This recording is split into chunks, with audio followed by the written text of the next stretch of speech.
That's right. Let's talk about it. It's 8 o'clock. Well, we're a little over. We had a few technical issues to work through, but it is 8:05 Eastern Time. Facebook and YouTube Live. How about you tonight? Dialogue with Dozell is on your airways. This is how I'm going to introduce tonight's show. But tonight we're talking about the heritage of the rhythms of heritage, exploring our musical history. Two great friends, Doctors Ronnie and Glenice Glover, and let's introduce them like this.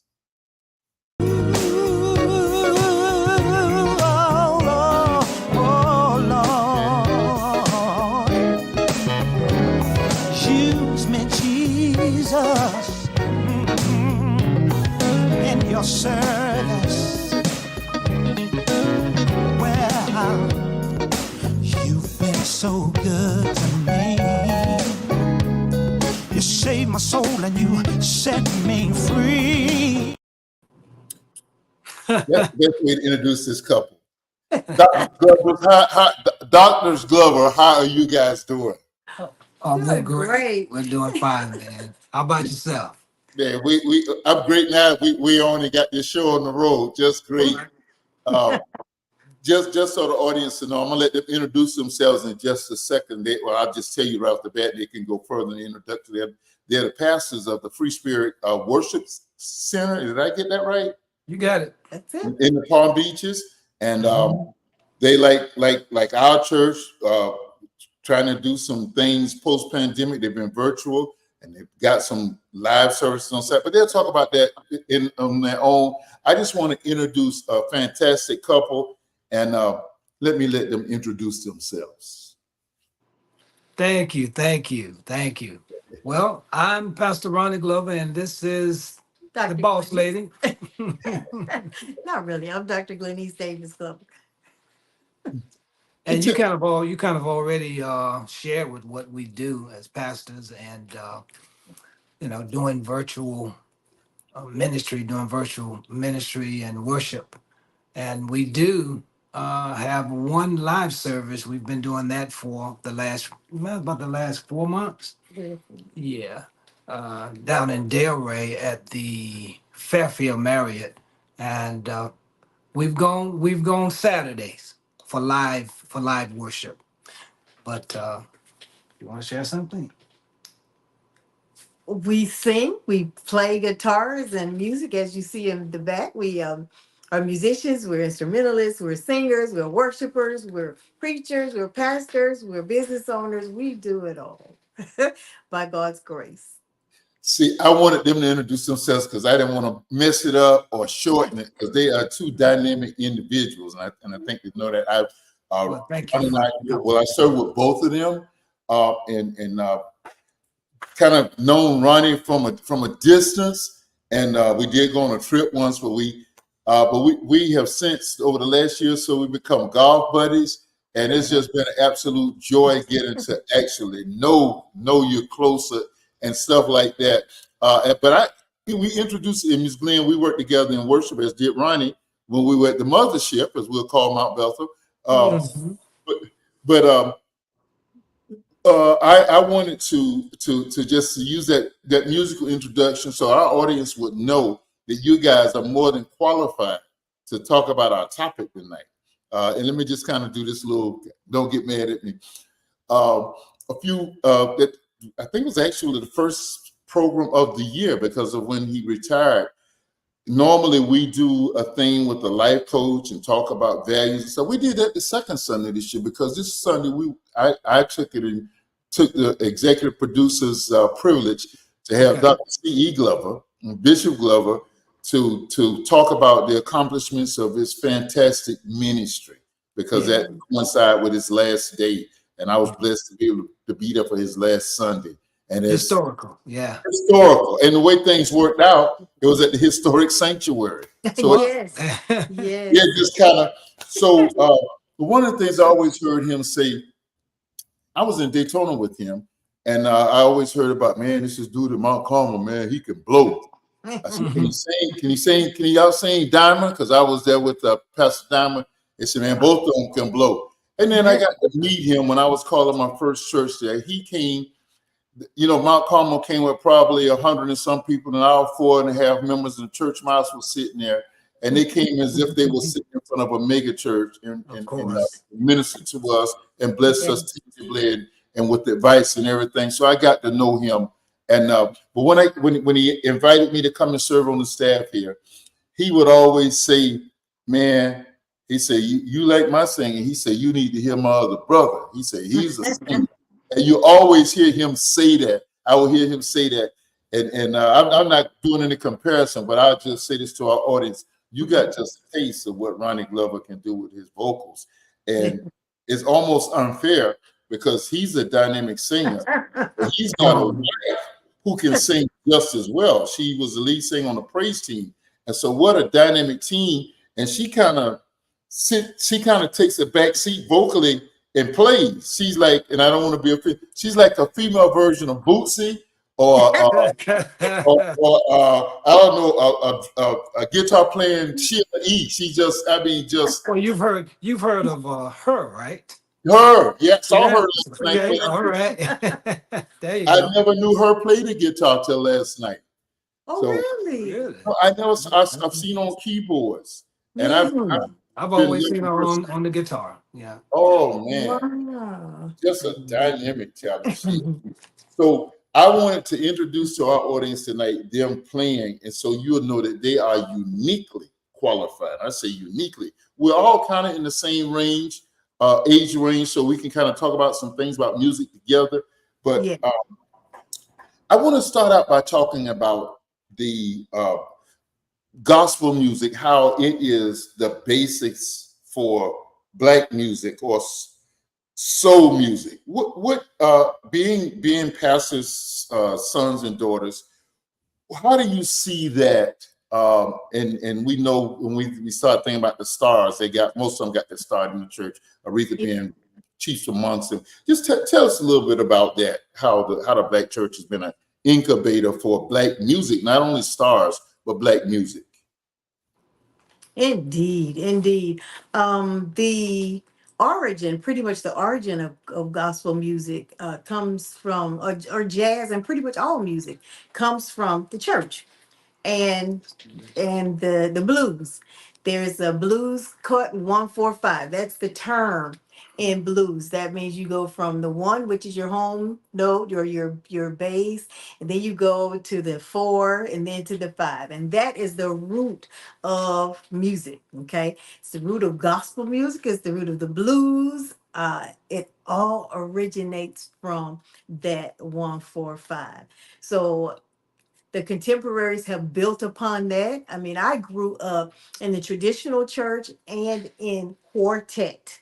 Okay, my daddy was a quartet singer, and he taught us, with 5 girls and 1 boy, he taught us all quartet. We were childhood proteges. We would sing, we would go to churches all over South Florida, up the East Coast, Carolinas, Georgia, to sing on weekends. We'd be in school on during the week, rehearsing almost every night of the week, and then in different churches on the weekends.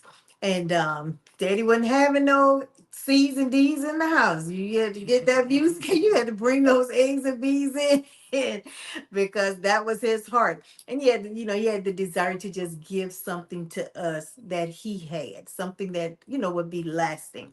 And that's the origin of all the music. I mean, you get a lot of variations, but when you get down to the brass tacks and to the basics of the music, you got the 145, you got the blues, and you got the gospel. So I'm going to show my musical ignorance, not only not being a singer, but not being musically inclined.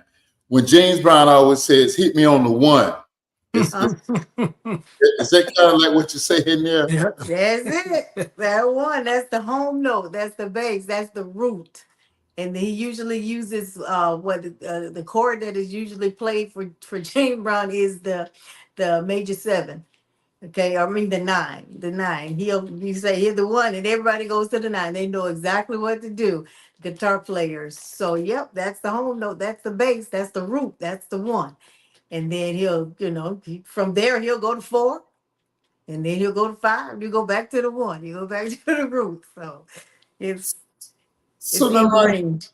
you being primarily a vocalist, were you as technically inclined with music? I know you play some instruments too, but I know you're primarily. Did you have any tech? Absolutely, absolutely not. Wow, Absolutely. wow, I mean, diametrically opposite. Um, Although my father played guitar before we were even born. The story is that he played in juke joints back in the day, and he played an acoustic guitar. And early on, he saw that I had some kind of potential because my grandmother had a banjo, and whenever we would visit her house, I would gravitate to that banjo. And so she showed me a couple of notes.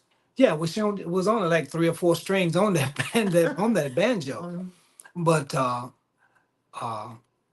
so obviously, Dad must have not been on the up and up or pleasing to Mom when it came to music, because when he attempted to teach me guitar, he had to take me out of the house, the side of the house, trying to hide from Mom, and he showed me a couple of little tricks, and she saw that, and I never saw that guitar again. So no, I did have some training, some form of training. I was my first year of college.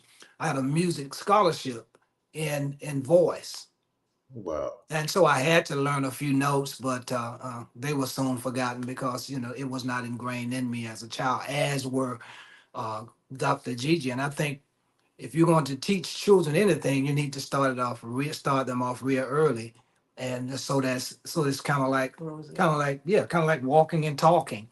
And so you're talking about a young fellow, 18, 20 years old in college, trying to pick up, trying to stay in lockstep with people who have scholarships along with me, but they've been in music all their life. You have a background in music.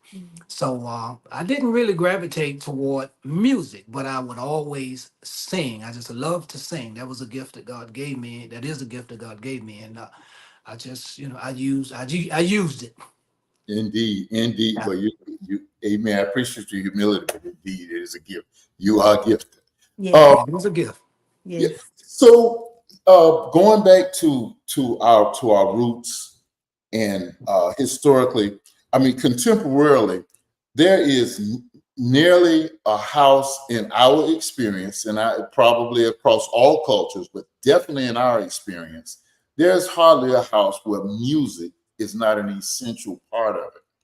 Mhm. And going back to our slave ancestors, while they were in the fields, they sang a cappella, they sang, and they sang to a rhythm of the work they were doing.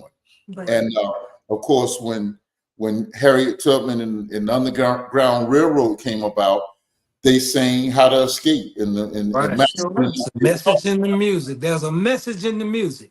message. Yes, sir. literally. So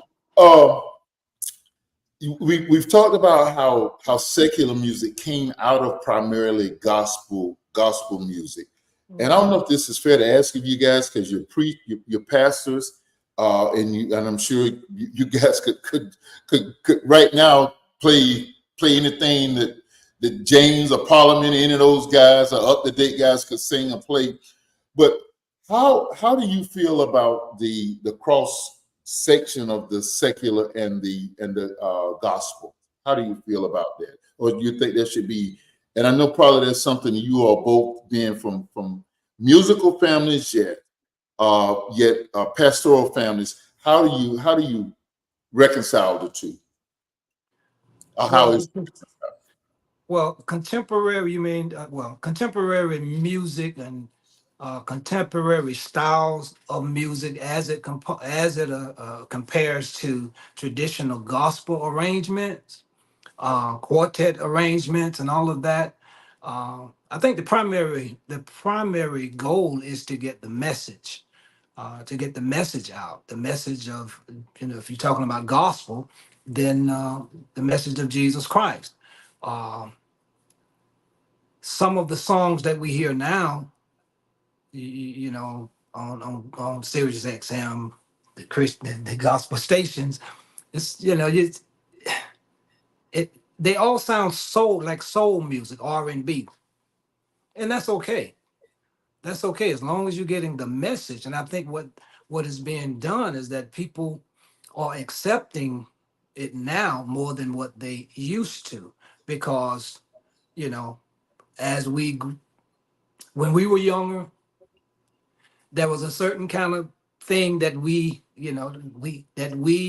gravitated to, that now our children may gravitate to something else or may like something else, and we don't understand it.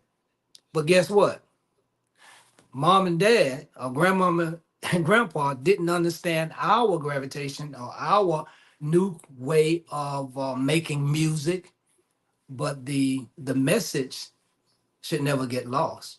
So I think that's the way I would reconcile the difference, to bring it all together, is that the message is more important than is just as important, rather, than the musical arrangement.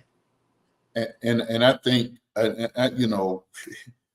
a pastor, but yet as a person, I couldn't agree with you more. But since we're on that path, let me ask you this. Probably 20 years ago, 25 years ago, we were kind of well, I don't know, where were we in Illinois at the time? Our church, which was a traditional Baptist church, we kind of went out on a limb and allowed our youth choir to do "Stomp" by Kurt Franklin. And I don't know if you would. Kurt Franklin certainly has some of the more anointed music. Um, and I don't know if "Stomp" would necessarily, you would say that's overly anointed, but it gets the message. And of course, the history behind that is he's talking about, he says, all my people say, if anybody know gang culture, gangs in the Black vernacular and Hispanic vernacular are either the folk family or the people family. And all the gangs, the Black Gangster Disciples and the Vice, all those line up under those. And of course, a lot of people who appeared in that video, in the Stomp video, were gang members. And man, that was a real issue back then. That was what, the early 90s or so. And that was a real issue, that being brought into the church. We went out on a limb.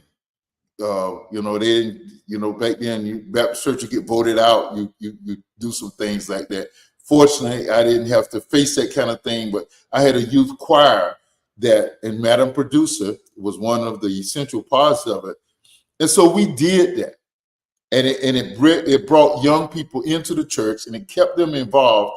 And it was not a message that was not an unholy message. Just elaborate on that, because some of the contemporary music, gospel music, kind of, is debatable. I have a friend that's very conservative. He's a preacher and he's a musician, and he says a lot of the stuff that we do, that we sing, a lot of the stuff that's out there is not theologically sound. And just kind of talk to us about that. Uh-oh. Please unmute. Unmute for us. You guys are muted. Can y'all unmute? Pastor Ronnie, could y'all unmute? You must have hit the mute button. We can't hear you.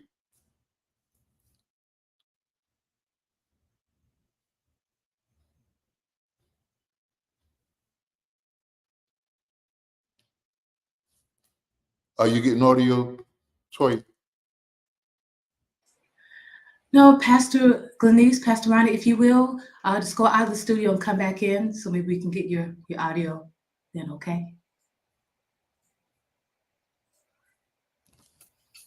Okay, so we didn't intend for this to be just about church music and that, but we're laying a foundation because we all agree that the gospel music in our vernacular and the history of Black folk all kind of emanated from theological frameworks, and so we just kind of got to the side talking about the contemporary against the quote unquote traditional gospel. This is not about this is about music in general.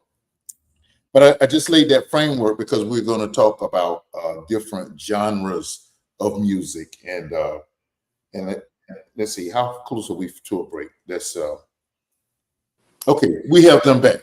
Y'all want to relate? We got about 4 minutes before we go to break. Do you all want to elaborate on particularly that song and some of the contemporary gospel music that a lot of we can say quote unquote old heads would have an issue with? This kind of I think Kurt Franklin himself and his music is very, very controversial in the traditional church. I even saw a video recently where he was on stage, and I understand that he is an entertainer, okay, as are some of the other. Ty Tribbett is an entertainer as well, and there's a difference between entertaining and actual worshiping. So, but he was literally, this is Kirk Franklin, and his music is controversial in some instances, in some arenas. But the things that he does on stage, that he's actually twerking with a girl on stage. Now, if you're doing that in the name of gospel, there is something wrong with that. You have to be very careful that the message doesn't get lost, even in your actions, because everything that we're doing has to represent God in this music industry. It's not just about, once you get to a certain level and then the rules change or you lax your morals. You can't do that. We're always under scrutiny as gospel musicians, as gospel singers, as preachers of the gospel, because the gospel is the good news, and it requires a lifestyle as well as just singing. You can get there singing, you can move. There's nothing wrong with movement, but you've got to move in a manner that coincides with the message. So I don't know. I think twice when it comes to Ronnie's probably very much more liberal than I am in the contemporary, because I don't think it's right for the music not to coincide with the message. And when there's this, I heard about that, and that may have been on. He just had all these artists do farewell tours, and they on another farewell tour in 2 more years or whatever. But it may have been on that, and I saw a lot of that, and we saw a lot of James Brown and Michael Jackson music. I mean, dance. But when he got down to it, a lot of music was the anointed stuff that he does. Ronnie, what do you think about Stomp? Was that too controversial? Unholy to bring to the church setting? What do you think about that as a whole, as an example? Well, that song "Stomp" was I think it was geared toward introducing the gospel to the younger generation. yeah. Yeah. And I didn't see anything controversial about it because, again, I may be a little more liberal and more willing to accept some things, but I didn't see anything. I didn't see anything wrong with that at all. I mean, everybody was stomping, you know, and I don't remember all the lyrics right off the bat, but because it's been so long. But yeah, every church you went to that had a choir, they were stomping, Okay. and it was upbeat. So I, and a didn't. lot, some pastors, some members, the older generation, uh, did not like it, but But it did draw the younger people. that's the And I think idea. that was very good. It was a way to cross over to get the next generation involved in church and In in church. ministry. And I think that was an excellent move. And the message was innocent. Stomp, that's innocent. And they were stomping. They weren't. Yeah, they weren't twerking. No twerking. No twerking. Yeah. We're, we're, gonna, We're gonna transition after this break. We got a nice buffer for transitioning, and we're gonna talk about more genres of Black music right after this break.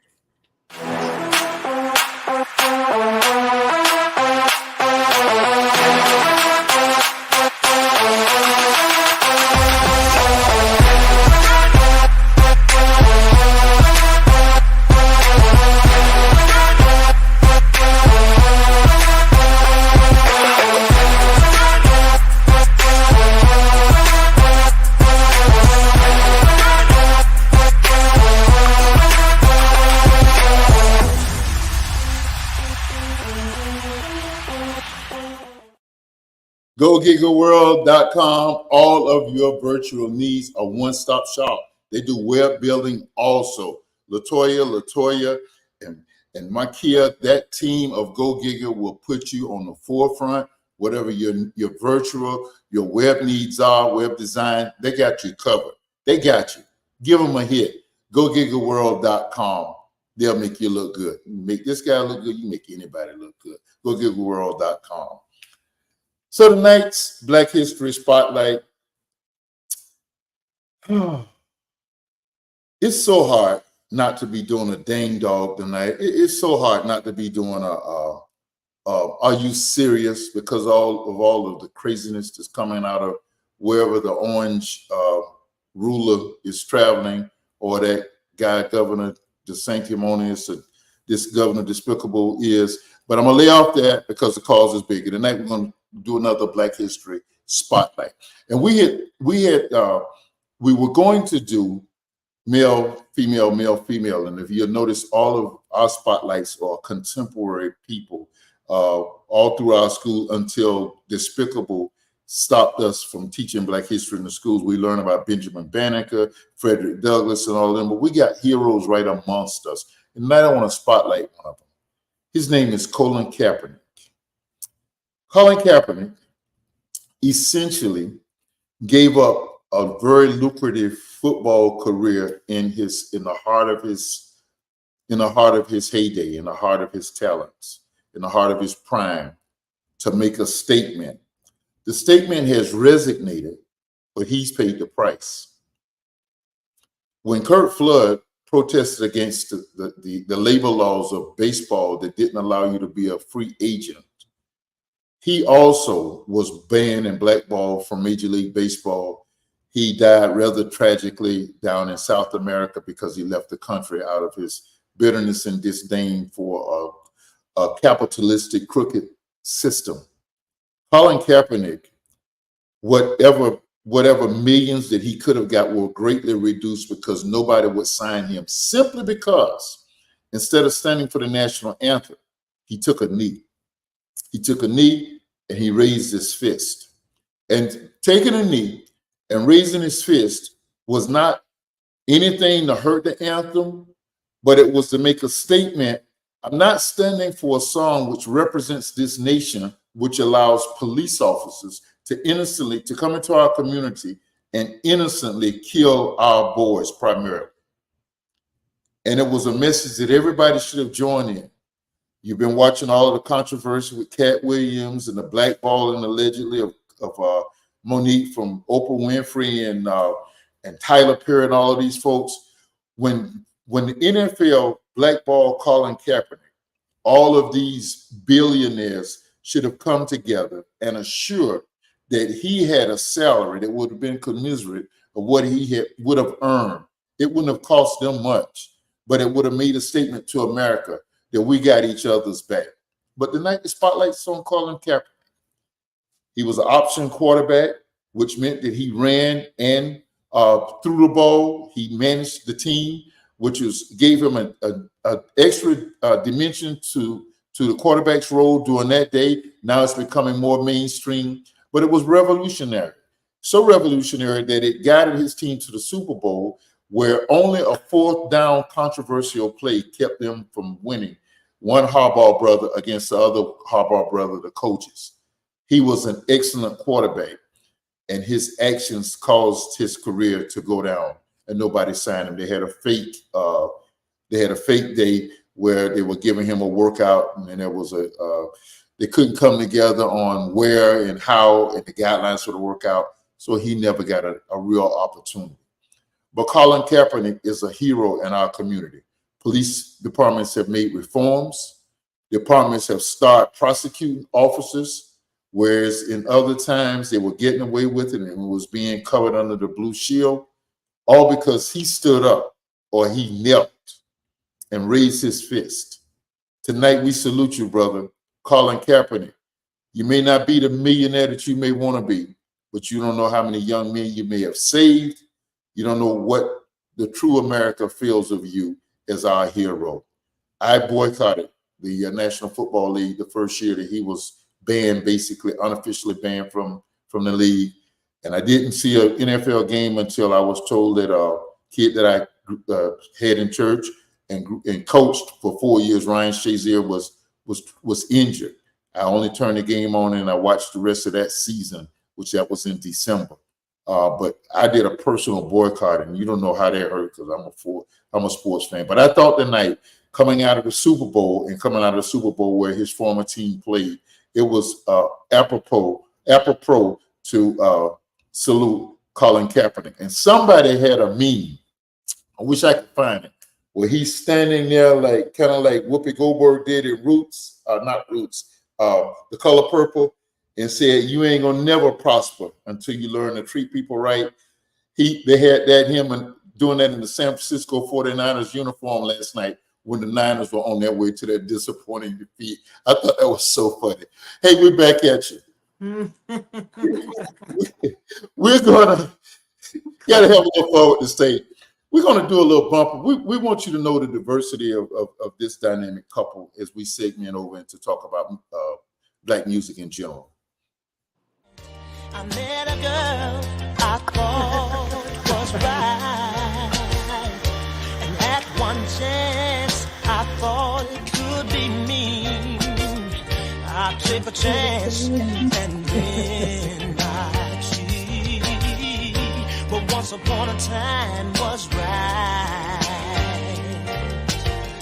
I'd share my love with her tonight, but I was wrong. She stole my heart and left me lying here, broken in parts. And little bitty voice, you got me crying, girl. I miss you, baby, girl. Remember that song? I heard it. I don't remember that. Just so y'all know, I'm gonna help Ronnie out on this. He prophetically was talking about you. He saw that down the wing. He was talking about you. He saw you down a tunnel of time. And that's who he was saying about. Yeah. That's a young and raw Ronnie Glover. Just so you know. Oh yeah, that was young. That was way back in the day. You'll know this I was couple. just listening to my voice. I sounded like an alto almost. Not a tenor. You say, man. You say. So let me ask you this. You guys did it in the reverse, and I'm sure your calling came after you had started singing secular. What's your feelings about, and I got to get this thing out of the church and talk about music in general, but how do you guys feel about gifted artists who take their talents out of the church and go out to make the money, and some never return? That's a good question. Whether they ever returned to the church or whether they never left the Lord. That's the question. To leave the church in pursuit of worldly things and money, I we don't. I really don't believe that is pleasing to God. But I don't think that we should be restricted. Our talents should be restricted. There are different genres of music. You can be a Christian and sing country. You can be a Christian and sing the blues. You can be a Christian and, play jazz. And if that's going to support your family, support your life, that's your skill, that's your, might say, gifting, then of course, by all means, go pursue it. But I don't think we should ever get in a position where we lose contact with our roots or with our upbringing, and that is with our relationship with Jesus Christ. You don't have to be in the church. You don't have to be in the church every Sunday morning, and to be a Christian. I mean, So the truth about it, many people are in church every Sunday. A lot of Sundays not really supporting the ministry anyway. But you may have people who are like professional football players. They pursue their crafts.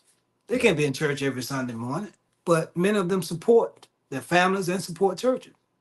so I had it in reverse. Um, well, Patti LaBelle, she sang it. I don't know if you all saw Motown Returns to the Apollo. That was around 84, 85. And she sang, oh my gosh, she sang, I don't what was remember. you don't remember that? Oh, what did she sing? Never Walk Alone. And New Okay. Jersey Mass Choir was behind her. And I think Diana Ross was supposed to sing, and Patty is her typical style. She just took it. And Just it took turned over. it turned to church in there. Anything. And Yeah, in, yeah. in fact, about it, I used to listen to that. I would put that VCS tape in on Sunday mornings out, and when I was in seminary, heading out the door. That was my get ready for church music. And I think she kind of came back with a gospel album, but it was, I don't know how that came out. But Al Green, on the other hand, who was called after he had the music pursuit, after he had the musical career, started Preaching. preaching and singing, and then he would incorporate. He would sing his hits, and I'm saying, "Oh man, I can't. I got nobody that. How can you mend his broken heart? I got to have somebody. Al, you can't leave that now. I know you got to put some." At the end of the song and concerts, he put a little line in there for the Lord. So, but let's talk about secular music. Who are you guys? Who are some of your favorite musicians of our era? Who do you like? Today, Well, of our era is what, the 70s, like this. Oh, 80s. Donny Hathaway, Wow. Frankie Beverly, Luther Vandross. Luther. Yeah. Ms. Glenn, how about you? I concur with all of those. I like Babyface. um, I'm I, gonna be offended now since we're all in the same age and nobody don't call Teddy. oh Oh yes, yeah. Of indeed, course. Yeah. indeed. Yeah. Yeah. So back then we had, and this was right. This was probably just at the hip hop was just about to pop on the scene. And when hip hop came, I know that was this thing that we had this conversation that there's no real art. We're losing the giftedness. There's no artistry. How do you feel about that? I mean, because rappers were not traditional singers. Um, Hip hop, you didn't have to have good vocals, and it was kind of like a feeling amongst the elders that, hey man, how do you take a Eddie Levert talent and you put it in a hip hop? I mean, you play a line of it in a hip hop song and you sell it and make money. What's y'all feeling about that? You take what they call it, a hook or whatever. hmm I'm trying to think of the word for it now, but I think music kind of ended in our era because when we got to the hip hop and the rap, see, a lot of it was not saying anything. They were using one little line, and then it's like, what's going to happen when you get 50? That line is no longer going to even be relevant. The people aren't going to have anything to go back to. Like we had the Luther Vandrosses, we still live on Luther Vandross and his lyrics. See, Yeah, lyrics say everything. yeah, They say a lot. It's not just about the bump, bump, jump, jump, yop, yop, yop. You gotta have a message that's to your the music. There should be a message to the music. Because one of these days you're gonna be too old to jump. You're gonna be too old to do all of that stuff. And then what? Where's the music? You're gonna go back to the 70s, you're gonna go back to the 80s, you're gonna go back to the time when music was real music, when there were lyrics that came from the heart. So I don't really particularly like it where you just take one hook and then everything else is jabber. I don't care for it. But you know what? I never look down on another person's talent and their gifting, because that's what they were given, and it's for that time, it's for their era, it's for their, for a certain audience. I may not be that audience, but I'm not going to talk down on them. I'm not going to look down on them. That's their thing, but for me, it's going to have a message, I think. And back to the question that you were asking and Ronnie was responding to, about musicians leaving the church to do their craft. Personally, again, I can't, if Holy Spirit lives in them and they are led by Holy Spirit, then I can't say anything about what they do. But me personally, I can't do it. That's So, just so you're not totally averse to hip hop, but you're not. So if we popped up with a little clap your hands, everybody, if you got what it takes, because I'm Curtis Blow, and I want you to know that so that's not that does Knees not are have, braced. it doesn't have enough of a message to move you basically. well, clapping your hands is fine. I don't. That's fine. But all this other stuff, it just becomes gibberish, and then it's like, okay, well, where's the message in it?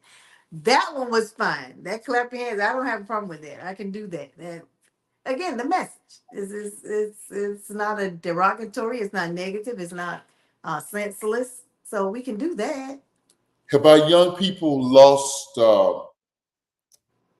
In these, unless you got Sirius XM or very few, a genre of music that's fading, and I think that we need to preserve. When we moved to South Florida, one of the baddest smooth jazz stations was down here. Uh, Yes. and Love 94. Was it Love 94? And who was the guy on? Yes. And see, I'm a big radio guy, so I was big on all of the Mm-hmm. chops and everything. What is that something that our next generation is not going to, smooth jazz or jazz as a whole will not have to, does not have the appreciation for? You think Well, have we, so we even also, when we move off the scene, is that going to be a genre of music that's just going to kind of fade away? I don't think it's going to fade Mm-mm. away, because there are It's people, on now. yeah, younger people who are, that's their craft. They are playing jazz. They're taking college. They're majoring in music. Uh, it- There's a station now on Sirius XM that plays that music, plays the Love 94 music. Yeah, you got it on Sirius XM, but I mean, you can't just go to your local free FM station like we No, had and do no, that. okay, I see How what you're no. about saying. But blues? I thought you were talking about individually. But no, I don't think the craft is going to be lost. It may seem to be dormant, but it really isn't, because there are areas, there are places where that type of music is thriving. Mhm. It may not be as popular Right. to the masses because of The mainstream that's the doing mainstream, the now. rap, the bebop, the hip hop. But you know what? We're talking about soul music and R&B. Uh, and you mentioned earlier you don't know a house that does not have music. Well, now there's a lot of houses that don't really appreciate, Unfortunately. don't appreciate music. But Really? when our kids were younger, we would play the soul music Yeah, when they yeah, were here. We played gospel and soul music, yeah. and then they started listening to they had their own kind of music they wanted to listen to, right? But they went back. They always had a core of 105.1. They That went Yeah, back to the Color of soul Fire, yeah. music, old. That's what they call it, that's what they old school, call it, old old school. school. Yeah, They, old They, school. yeah, they they love can it. sing it verbatim. Yep, they know these songs. They know them better than I do. That's awesome. That Yeah. because I just wanted to say, carry on to the next. How do you think this generation has an appreciation for blues, for the genre of blues? Our Which boy, our boys do, but I don't know that everyone does. I don't know that everyone. See, a lot of it is exposure, Pastor. Some kids aren't exposed to, because we were musicians. We exposed ours to all kinds of music, but okay, not everyone does that. Not everyone that does that. Some people are just whatever's on the radio now. They don't go back to history and go back to where it all came from. A lot of people don't know. Right. They don't know. And if you don't have the exposure, then you're not going to know.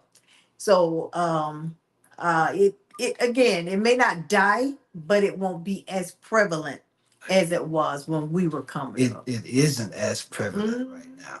Okay. So Have you ever last, heard of Porter? What's his name? What's my brother's name? Gregory Porter. You ever heard Gregory Porter? no, I haven't. Was he blues? Man, you need to put him on your list. Gregory Porter. It's very good. He sings jazz. Oh, really? Okay. Yeah, brother. He's international. You don't Oh, hear wow. him. You don't hear him in the mainstream. You have to go on YouTube You have to and what find have him. you. Yeah. You have to find him. YouTube. But, awesome. So, jazz is still alive. It is. I believe R&B is as well. So yeah, that would be so unfortunate if that genre was lost. Now, blues, I never was a blues fan, but I know it was big during our lifetime, during our our prime of our growing up period. And I just wonder if the current generation, and we got to come back somewhere. I think it expanded. Because you were talking about the 145. 145, the blues Yeah. moves. Well, now they're doing the 154 or the 43, whatever. They're still incorporating those notes, but they're moving them around and coming up with a whole different sound. Our gospel music, I'd say, was before our time. Used by You, if you listen to it, it's just a soulful song. It doesn't sound like a gospel song. How about country music? Why has it not been traditionally something that was played in the Black household? Why do you think? In some Black households, because it was played in our. I was going to say, if y'all- you're from the country, then you play. They play Okay, it in the wow. house. Yeah, man. Okay. It's It's exposure again. Exposure. You're right. So y'all remember the days when you used to get when you joined Columbia Record Club, Mhm. and they would ask you primarily what your genre, and that's what they would market See all of towards. the CDs. Yeah. Yeah. Yeah. And if you didn't order one, they're gonna send you one. They're gonna send you one, Yeah. right? Yeah, I got one of Waylon Jennings. Waylon Jennings, come on. Be for real. So last year was 50 years of hip hop, and I was all about the celebration because I think there was and I guess it's just that deep seated protest person inside of me, and a lot of that was born out of protest. The lyrics were born out of protest and so forth. What can marry the stuff when we had for our generation, they had the great appreciation for the vocals, and we call up the Babyface and the Luther and all of those and the Patties. What can we do to this with this generation? Does it mean they got to incorporate hip hop into what can get us back to we're enjoying the vocal again? Well, the first thing is talent, because a lot of these guys and girls that are doing stuff now, they don't really have talent. We just gotta get some vocalists that can sing. Recording is tricky. Recording will make you think that that person can sing, but the true test is when you hear them live. Can they really do what all of that stuff they did on the recording? A lot of them cannot. So we got to discover true talent again, and nurture it. and nurture the talent. I mean, if they can sing fully clothed, let them sing fully clothed. Because now that's what's selling. It's not really the talent that's selling; it's the nakedness and all of these other craziness. So I think we have to get back to what we talent back. We have to get the talent back. Do you think there's a void of talent? Do you think there's a void of talent in 2024? No, I don't think there's a void of talent. I think that they don't get discovered because some of them aren't willing to do all that they're pushing. They're not really pushing talent now. Money is in how naked can you be, or how much exposure can your skin, how much skin can you expose? That's what they're looking for now. They're not looking for talent. I mean, guitar players, I take just an example. I take a guitar class with a real good quartet guitar player. And he tells us, he says, some of you can outplay any guitars out there, but you may never get discovered because you are not willing to do what they're looking for you to do. It isn't even about the talent anymore. You can just hold the guitar and you get up there in a bathing suit and you got a gig. But if you they're looking over raw good talent and and pushing something that's going to It's a make them business. money. Yes. And what making them money is skin exposed. That's just what the industry has come to. Would you say that her is talented? Oh yes. Yes, Yeah. Lord. Yes. I mean, Her with that play the Oh, guitar. yes. Do you hear the Nationwide commercials? Nationwide is on yeah, here and yeah. stuff. Oh, She does those too. I mean, I love her for her vocals, and I Yes. just, and I guess I should know she's playing that guitar, but Yeah. She's yeah. singing and playing at the same time. She is talented and she's beautiful and she's a package, And then even in the Super Bowl, she was not exposing everything. She's talented. Somebody got the talent. So that's what we need to go for. We need to go for talented people. We're out here, but you have to accept the package. You can't remake the package. Our good friend, Pastor Anthony Burrell, he says, "This is Cap and his lovely bride."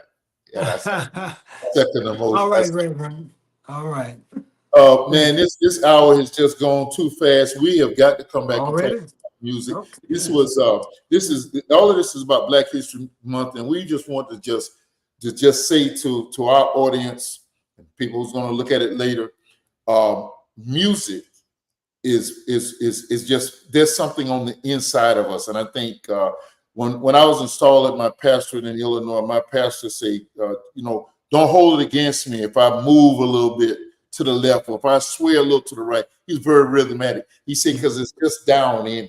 Yeah, that's right. Yep. Soul. Yeah. It That's goes why I all call the way soul back to music. my roots in Swaziland. Yeah. I'm going to go further. I'm going to say that music is such a universal language, and I know it's Black Of History Month, course. but it's Indeed. everybody. You catch people who dancing. I'm probably that guy who dances on the 2, 3, 4. I ain't on the ones or whatever. Nah, But you got the soul. it's just on the inside that music was a gift of God. Yes. First of all, exactly to bless Him and to praise Him. But Mhm. I think Teddy kind of brought a lot of us together, right? Oh Luther kind yeah. of brought us Oh, together. yeah.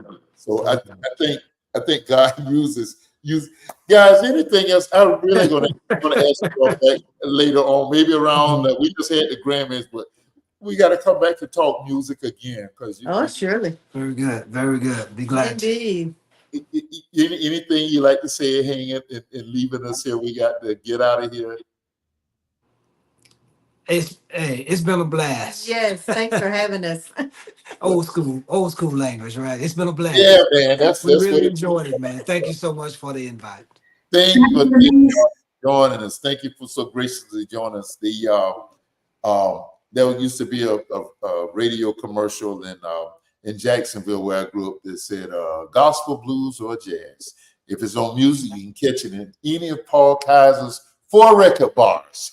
And that's what it was. We were diverse. We could do it all. And those are the old days when you went down and got that LP, or if you couldn't get the LP, you got that tight sync side of that music would just introduce a slow or something that you may not know of. Like the Isley Brothers, remember that 3+3, you got 3 hot songs, 3 fast songs on one side, three as we call them backbreakers on the other side. Those were the days.